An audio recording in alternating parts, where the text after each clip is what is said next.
Saudi Arabia, Bahrain, Egypt and the UAE have all cut diplomatic ties with Qatar. CNN's Mohammed Leela joins us now from Abu Dhabi. So, Mohammed, what's behind this diplomatic rift?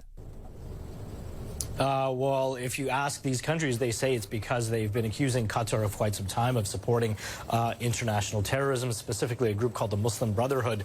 But this is going to have a major ripple effect in the region, everything from aviation to diplomacy to the military alliance that's currently going on and has an air bombardment campaign against Yemen. John, I can't underemphasize how important this will be to the region. Look, you've got 4 countries that are major players in the region. At least 2 of them are major players. You've got 3 of them, UAE, Saudi Arabia, Egypt, and Bahrain, all of them overnight shutting down their airspace to Qatari flights, telling Qatari residents in their countries that they have roughly 14 days to leave, expelling all Qatari diplomats and recalling all of their diplomats from Qatar. So this is more than just a small disagreement. This is a major rift that's now developing in a region that many people would say can't afford any more instability. But the reality is that that is what we're about to see.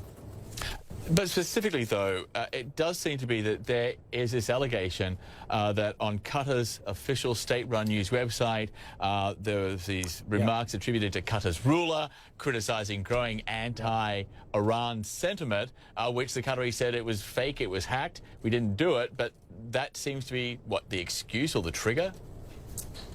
Yeah, well, there's an interesting backstory behind this, right? In late May, a Qatari website posted an article where Qatar, one of its rulers, allegedly took a more conciliatory tone towards Iran. And of course, we know Iran is seen with a lot of hatred in some of these countries like Saudi Arabia and Egypt. Well, when that statement was put out, Qatar officially denied it. They said their website was hacked and the statement didn't reflect official policy. Saudi Arabia and Egypt and the UAE didn't buy that. They blocked some of those websites. And there's been a spat that's been developing over the last couple of weeks specifically about that. And you have to remember, Qatar shares a large natural gas field with Iran. I believe it's the biggest in the region, if not the world. And so for Qatar to come out, whether it was true or not, but to be accused of being closer to Iran than some of its Arab allies is certainly a very sore spot for countries like Saudi Arabia and Egypt. And so you can see sort of this rift has been brewing for the last few days,